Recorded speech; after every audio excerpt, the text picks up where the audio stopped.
And a welcome everyone to the Riverside County Board Brief as we give you a brief look at what took place during today's Riverside County Board of Supervisors meeting. My name is Pep Fernandez, and joining us here at the top of the show, John Hildebrand. He is the Planning Director for the County of Riverside. And John, short-term rentals back on the agenda today. It passed by a 5-0 vote, but what exactly was passed today? Thank you. It was a big win for the county.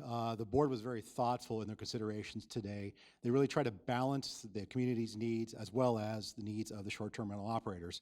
So what was passed today specifically was the caps and limitations for separation requirements within the wine country and Idlewild areas. So on top of that, the caps were set, separation requirements were set, and then we also added a new community in the wine country just north of the wine country boundary area to include in the same rules and regulations as the wine country residential.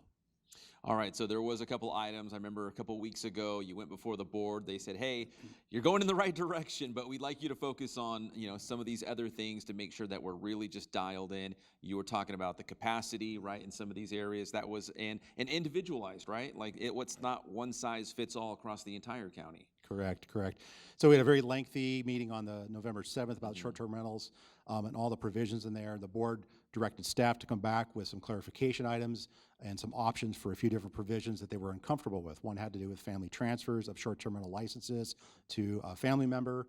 The others had to do with extending some of the caps in the wine country winery district because they felt that that was more of a regional destination in a commercial area that could support additional STRs.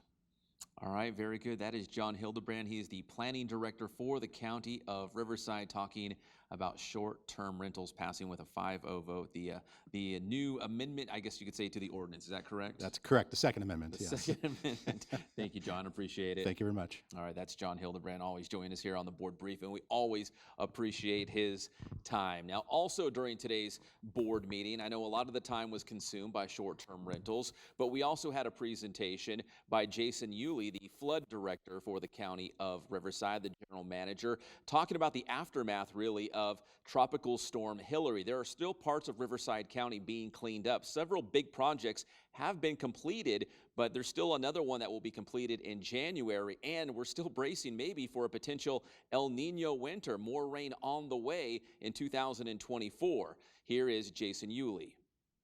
The tropical storm Hilary was one of the most significant natural disasters to hit Riverside County. I believe you noted over $100 million in damages. Our district had about $6 million in damages. I believe the transportation department had over $50 million in damages. And when we incur these costs, these aren't budgeted expenses. They impact our ability to pursue future projects. They impact our operations and maintenance capabilities. And so first, I just wanted to note that we're very excited to hear that the federal disaster declaration has been approved because that helps to keep us on the rails. And so I wanted to thank you, Supervisor Perez, the board, executive office, for your efforts behind the scenes to make that happen, because that's going to keep us operating. That's going to keep us focused on the future. As for the district's operations, we have completed our emergency repair work in the desert. And so those projects are done. We have one project that we're continuing to work on in the city of San Jacinto, clean out of a debris basin, our Potrero debris basin. Expect to have that work done in January. Our efforts now have been moving towards focusing on the incoming El Nino we're expecting this winter, making sure we're ready for that.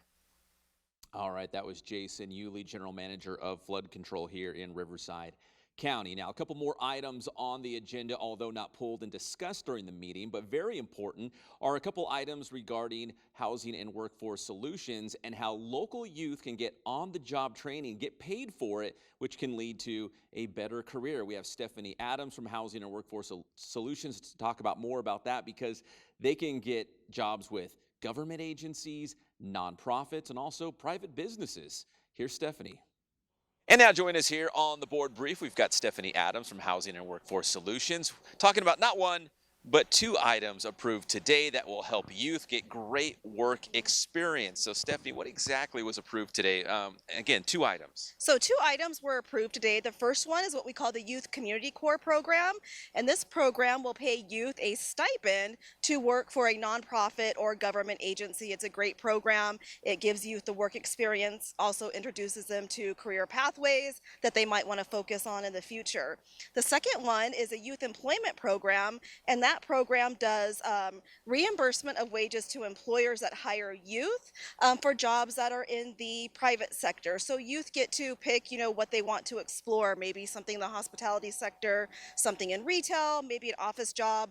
Both are great programs. The youth are also assigned to a career counselor that will help them with career development once the work experience is over. So very excited for these two programs. These programs specifically are for District 2, so we also want to thank Supervisor Karen Spiegel for her leadership in implementing these programs. And what great programs. It's a win-win for the employer or the government agency or the nonprofit. And also, I mean, they're getting help, but also for the youth getting a great, on-the-job training. Absolutely, yes. And the youth get income while they are also taking part in these programs. And so a lot of it will lead to the next step. So for example, if they go work for a government agency, we have, Department of Public Social Services, maybe they will be interested in becoming a social worker or animal service, a veterinary technician. The great thing about these programs is they are also operated by workforce development, so we can help the youth in the next step. So if they want to explore some type of career certificate program, then we can take the youth and also help them with that. So very, very excited for this opportunity.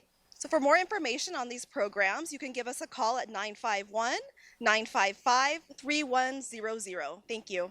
Awesome. Very good. That's Stephanie Adams from Housing and Workforce Solutions.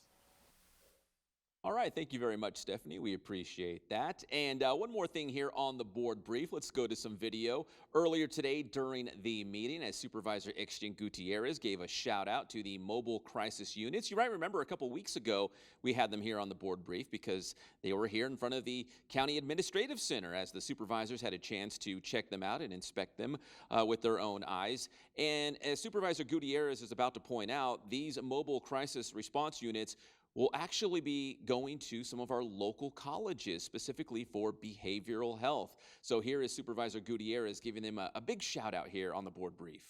This was more of just to highlight a positive item. I think this is a really good item. I was communicating with Dr. Chang, and it's a mobile crisis units or vans that they want to put out in the various colleges that we have in Riverside County. And I think this is just a great item just to highlight. And I think that hopefully we can market this to the colleges and letting the student government clubs know about this, that we have these mobile crisis units and vans out there to provide behavioral health to college students. And I just think it's a good news item that I think just warranted to be highlighted. That was it. All right.